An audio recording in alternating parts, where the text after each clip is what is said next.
Bonjour, bienvenue sur la chaîne. Voilà, aujourd'hui, je voulais participer au tag de la Saint-Valentin. Donc ça a été créé à la base par Marlène Teresa, il y a Lisa Papez, Dani Mystique et Dan Michel Tarot. Et donc ça a été traduit par Claire Duval, donc qui a sa chaîne Claire de la Lune, voilà, que beaucoup connaissent. Et donc je me suis dit tiens, c'est rigolo voilà, comme tag, et alors j'avais envie d'y participer. Donc on va commencer par le premier jeu. Donc c'est l'amourette, le deck avec qui j'ai eu une courte période de folie, et pour moi ça a été donc le Transparent Tarot d'Emily Carding, qui est un jeu très particulier puisque c'est un jeu de tarot qui est en plastique. Et voilà, donc en fait on a un super gros bouquin qui vient avec, qui est très riche.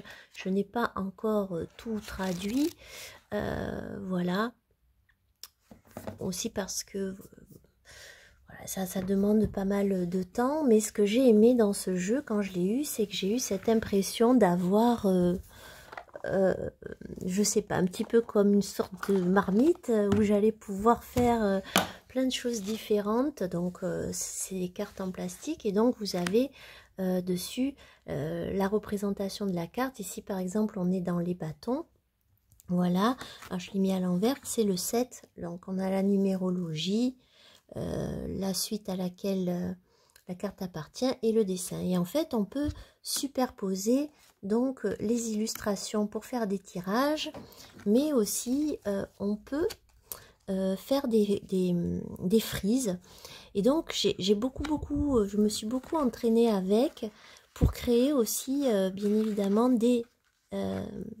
voilà, des histoires, voyez. Et j'aimais beaucoup ça. Et j'ai pris même d'autres tarots ou oracles, beaucoup plus, on va dire, avec pas beaucoup trop d'illustrations dessus, pour pouvoir du coup superposer et voir ce que ça donnait un petit peu.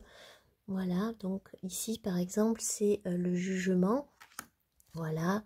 Ici c'est l'ermite.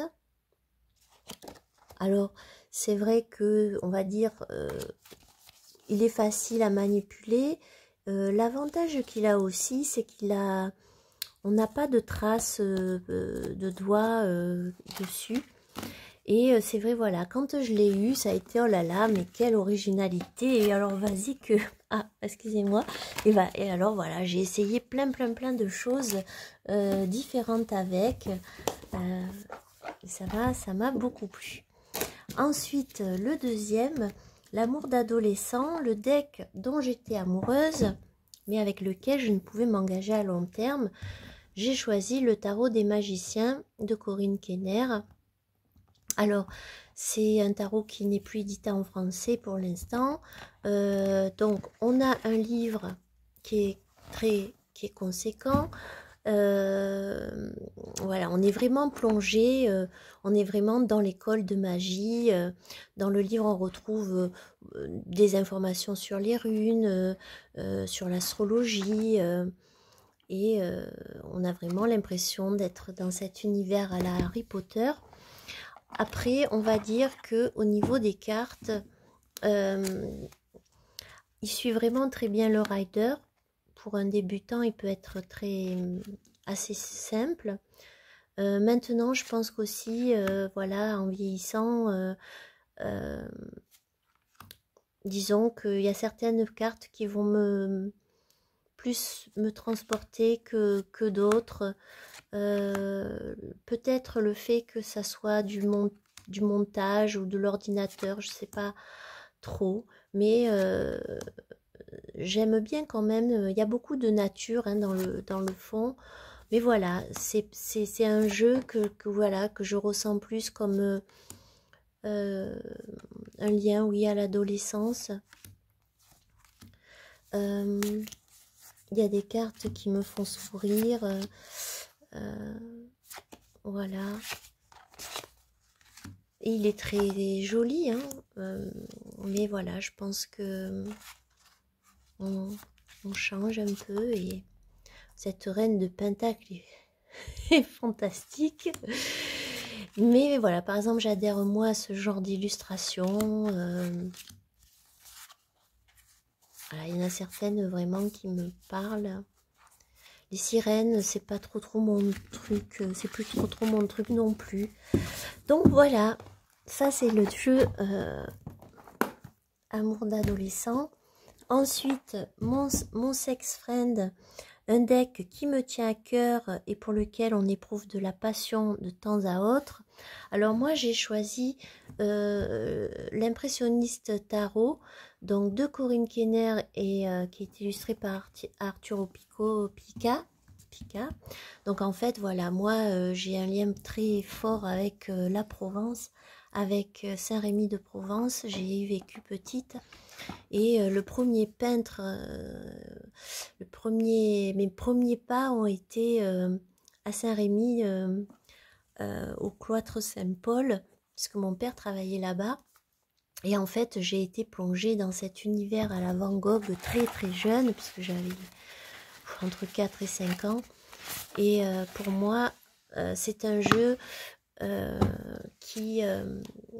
alors, les illustrations, ce ne sont pas les œuvres originales, elles ont été retravaillées par Arturo Pica, mais j'y retrouve ce côté-là réconfortant,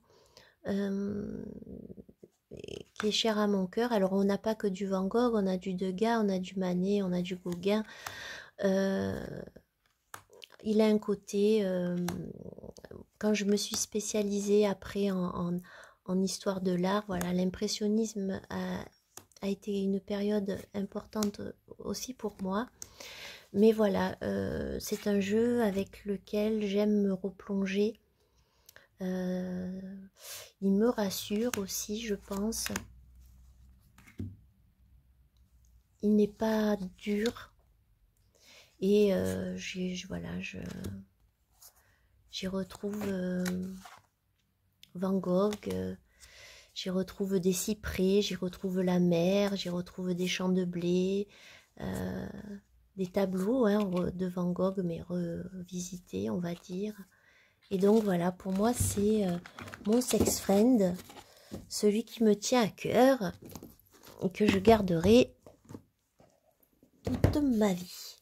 Ensuite, l'amour au premier coup d'œil. Alors j'ai craqué littéralement pour un jeu qui était un jeu auto-édité que j'ai trouvé à un moment donné sur Etsy. Je cherchais absolument un jeu sur le Seigneur des Anneaux, voilà, de Tolkien. Et en fait, quand j'ai vu ce jeu, j'ai pas cherché trop. Déjà, j'ai su qu'il était pour moi. Et ensuite, j'ai pas cherché trop à me dire, voilà, il y a tant de... Alors déjà, en plus, il pouvait pas être livré en France, donc j'ai contacté le créateur, donc j'ai payé les frais depuis les États-Unis, j'ai payé les taxes, et en plus, c'est un jeu qui arrive dans une tug box, donc voilà, c'est pas la super belle boîte, qu'à la limite, vous dites, bon, j'ai investi, mais voilà, il y a tout qui va bien, voilà, qui fait son prix. Mais j'ai littéralement craqué sur ce jeu parce que il a l'énergie avec enfin voilà, pour moi, il a cette énergie de dans la façon dont je ressens le Seigneur des Anneaux, parce qu'il a des couleurs qui sont quand même douces, un petit peu automnales, avec cette palette un petit peu, voilà, dans les marrons, dans les bleus, tout est très un petit peu pastel, voilà, je sais pas trop comment dire. Et surtout, on retrouve vraiment des scènes de la trilogie de Peter Jackson. Et du coup, pour moi, ça a été une évidence. Voilà, je me revois très bien la scène du film. Alors voilà, hein, alors on a juste un petit feuillet qui arrive avec où ça situe l'action et des mots-clés.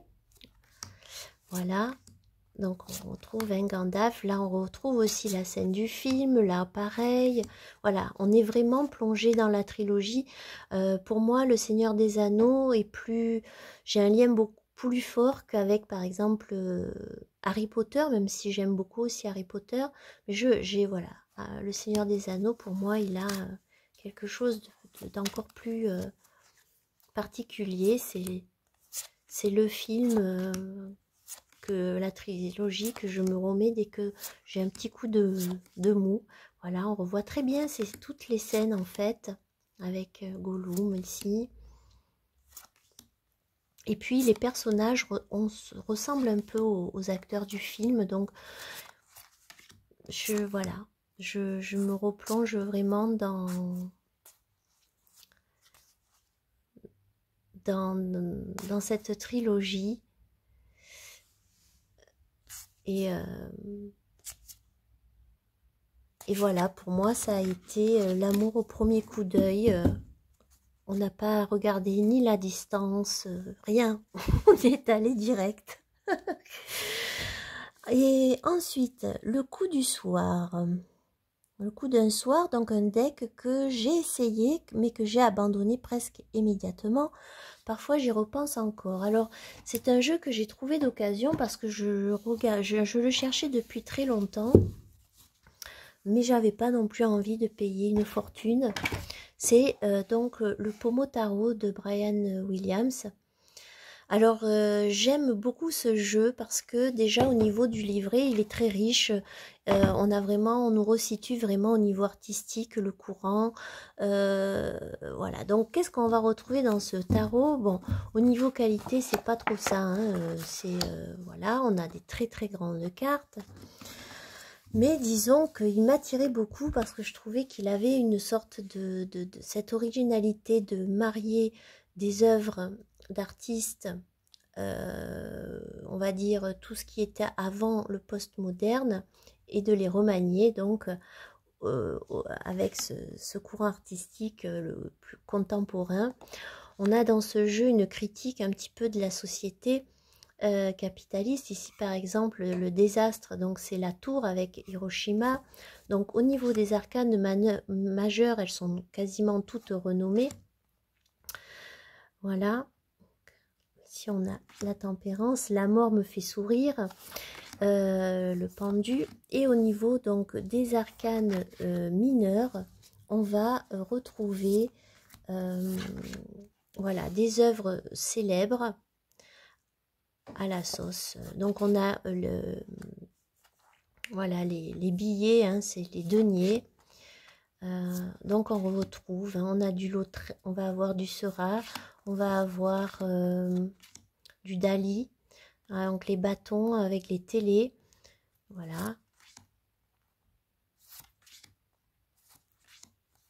Et donc voilà, quand j'ai eu ce jeu, j'avais vraiment je sentais que quand même ça allait être un peu difficile, mais j'aimais trop le côté, voilà, le 10 de pistolet, quoi, d'armes, c'est un tableau de Munch. J'ai beaucoup aimé par contre, voilà, cette carte de enfin, qui représente Guernica de Picasso. Voilà. On a du Lautrec, on a beaucoup d'artistes. Là, on retrouve un Van Gogh avec les mangeurs de pommes de terre. Ici, c'est les mangeurs de billets. Donc voilà, Modigliani. Donc c'est un jeu que j'ai essayé parce que bien sûr, voilà, hein, il faut, mais je pense que ça reste un objet voilà, de collection et de réflexion. Ensuite, nous avons fait, alors le deck, on fait un break, hein, on fait une pause, on s'est séparés pour un certain nombre de raisons. Alors c'est un jeu dont je ne suis pas séparée définitivement, mais dont j'ai besoin de faire une pause, c'est le Madhouse Tarot, voilà, de Eugène Wittinsky et Elsa Kapankowski. Alors c'est un jeu qui est très... Quand on ouvre un peu ce jeu, c'est pour moi, j'ai l'impression d'ouvrir un peu la boîte de Pandore. On est plongé dans un univers noir, hein, quand même, puisqu'on se retrouve dans un hôpital psychiatrique. Donc c'est un jeu qui va mélanger cette immersion dans un hôpital avec des démons aussi, enfin la démonologie. Bon, c'est pas quelque chose que j'étudie particulièrement. Moi, ce qui m'a plu, c'est ce côté-là, un petit peu vol au-dessus de coucou, version tarot. Mais donc, pour les personnages de cours, on va retrouver des personnages soit artistiques, peintres, soit on va retrouver des créateurs de jeux ésotériques. Là, on a Hirsch qui est un artiste. Donc, il y a quelque chose qui est tellement très profond. C'est pas un jeu qu'on va utiliser ni pour le quotidien, ni quand ça va pas. Voilà, c'est un jeu qui demande d'être bien dans ses baskets pour l'utiliser. Parce que voilà, les images sont quand même... il est touchant ce jeu, hein, malgré la noirceur qu'il peut avoir. Il est touchant, certaines cartes qui sont très touchantes, mais voilà, c'est un jeu très particulier. Donc pour l'instant, on fait un petit break. Parce que c'est l'hiver et parce que voilà, c'est pas la super période, donc il reste dans sa boîte, mais voilà. Et puis ensuite, donc le bon parti, un jeu qui m'a prouvé sa valeur. Oui, alors pour moi, je vais encore me répéter, mais pour moi c'est le Everyday Enchantment Tarot de Poppy Paline. Voilà, donc c'est un jeu qui ne m'a jamais, comment dire, je fais beaucoup de tirages pour d'autres personnes avec ce jeu. Il répond toujours très bien. C'est même un jeu, moi j'ai plus tendance à faire du tirage psychologique, mais c'est même un jeu au niveau divinatoire, je trouve, qui parle très bien. Ensuite, au niveau artistique, j'ai ce jeu depuis sa sortie. Et en fait, il allie la modernité de la vie, voilà, hein, etc. On a des scènes de vie très modernes. En même temps, il y a un lien avec l'autre côté, avec avec l'autre côté, alors nos croyances, c'est-à-dire, voilà, vous pouvez croire en Dieu, vous pouvez croire aux fées, vous pouvez croire à quelque chose sans avoir particulièrement d'idée. Je trouve qu'on sent la magie de l'union entre le monde terrestre et le monde spirituel, avec ces petits personnages. Je trouve les visages très expressifs, les scènes très détaillées. Il y a beaucoup de choses que l'on peut voir dans ce jeu. Il y a beaucoup d'animaux aussi. Et pour moi, c'est un jeu très humaniste, très humain, très, très, très beau et poétique. Donc voilà, pour moi, c'est un jeu, c'est le seul jeu où je me dis, celui-là, il faut que je l'achète en deuxième exemplaire. Voilà. Il y a des cartes très, très touchantes. Et du coup, c'est le jeu qui part toujours avec moi en vacances, même si je vais avoir envie d'utiliser de nouveaux jeux et me dire, voilà. Mais voilà, celui-là, c'est ma valeur sûre, ça va être ce tarot-là. Voilà, et bien écoutez, je remercie Claire d'avoir traduit ce tag et de l'avoir du coup initié pour en français. Et bien je vous dis à bientôt pour une prochaine vidéo et merci, au revoir.